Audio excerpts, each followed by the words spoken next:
Throughout both buildings, the admin building and the hospice home, we have several works of art that adorn our walls, but one of my favorite walls is this one here because it contains the mission, the vision, and the value statement for Hospice of Wake County. And this is what keeps us guided on a day-to-day basis in terms of our decisions that we make every day and our actions regarding our patients and our family care each day. The mission of Hospice of Wake County, as you can see, is empowering individuals, communities, and families to embrace meaning at end of life. And sometimes that surprises people because in hospice care, our goal is not to help people die, but actually to help people live. And so this embraces, I think, or that this captures that spirit of embracing meaning. Many people feel that life loses its meaning as we approach the end of life. In reality, many of our patients become great teachers to us because they come to a greater sense of the meaning and the purpose of life.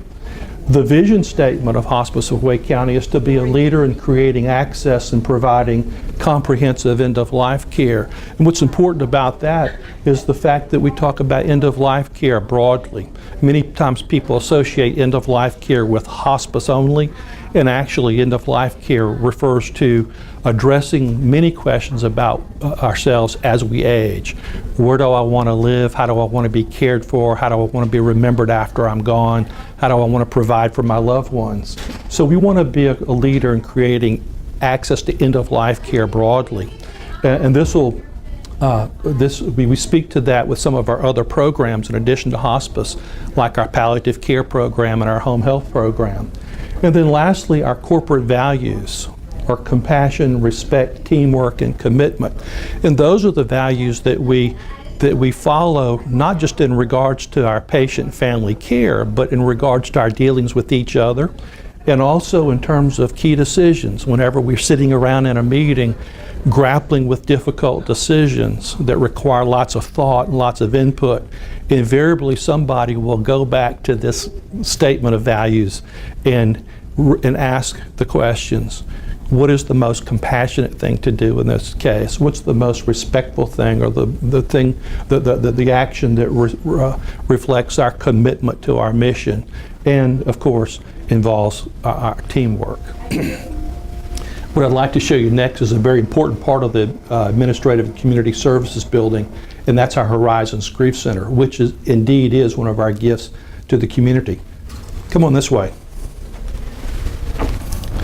And as you come this way, you'll notice there's a transition from that part of the Administrative and Community Services building into the Grief Center, because what we're doing symbolically is indicating the movement or the transition that our families make from the time when their patients are alive in hospice to the time after the patients have passed away and they come into the Grief Center for bereavement support. And we indicate that transition in a number of subtle ways. One is by the change in the carpet, and also in a subtle change in the color of the paint on the children.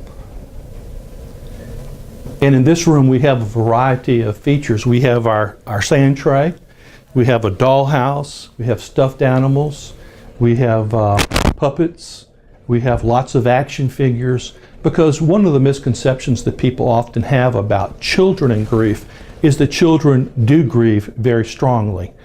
Somebody once said, if you're old enough to love, you're old enough to grieve. But children express their grief in different ways. In fact, it's very difficult oftentimes for them to articulate their grief the way you and I would as adults. In fact, adults find it hard oftentimes to express our grief verbally. But children are excellent at acting out their feelings. And so these are some of the devices, the tools that our children's bereavement counselors have at their disposal to help their children act out. Again, the sand tray is one example of what we have here. And this is not just for sand pails and sand buckets like you'd find at the beach. Oftentimes, the children work with action figures to express or to act out the situation that they've witnessed in terms of their loss.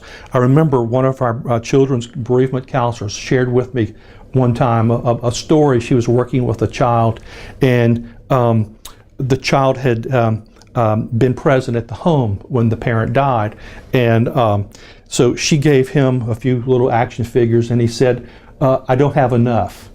And she gave him a few more, and he said, I'm not sure you have enough. And she gave him a few more, and he says, there just aren't enough people here.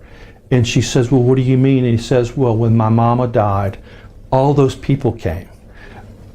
The ambulance came, and the funeral home came, and the neighbors came, and family members came. So what that child was overwhelmed with at the time of that death was all the people that came into the house, and that was overwhelming for him. So this was his way of kind of reflecting on that feeling of being overwhelmed, and also kind of being left out, because all the focus obviously was on the person that had died and all the excitement that was happening as a result of that.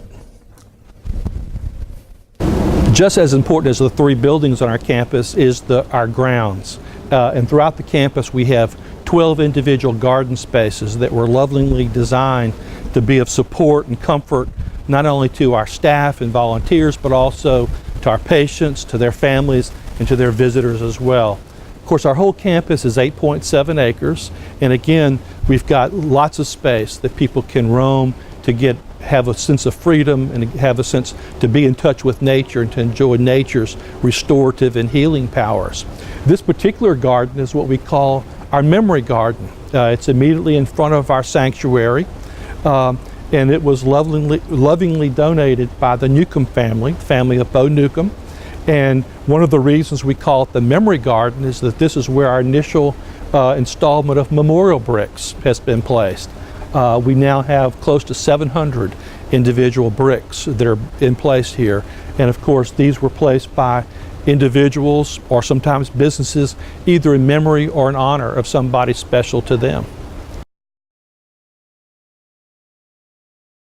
Specifically for our public dedication ceremony back on January 9th of 2010 by one of our employees for the door opening ceremony. And those words express the basic wish that we as hospice caregivers, staff or volunteers have for all of our patients. Many times people think our patients don't have goals still ahead of them, but we know there's lots that our patients can still hope for. And one thing in particular is comfort from their pain. That's oftentimes a starting point in our plan of care for our patients, is to address the physical pain that they happen to be in. But we in hospice know that pain can extend not only to the body, but also to the emotional dimension. So we hope they can be free from sorrow, and we can hope they can be free from regret. And then finally, we hope for our patients peace, not only today, but for all their days. Peace with themselves, peace with their loved ones, and peace with God. We'd like to end our tour with a view of one of the most picturesque areas in Wake County, which is the North Pasture here, that's part of the NC State Research Farm. It's where we have friendly goats as some of our closest neighbors, and it provides obviously a very pastoral feel for our patients, their family members, and all of our visitors.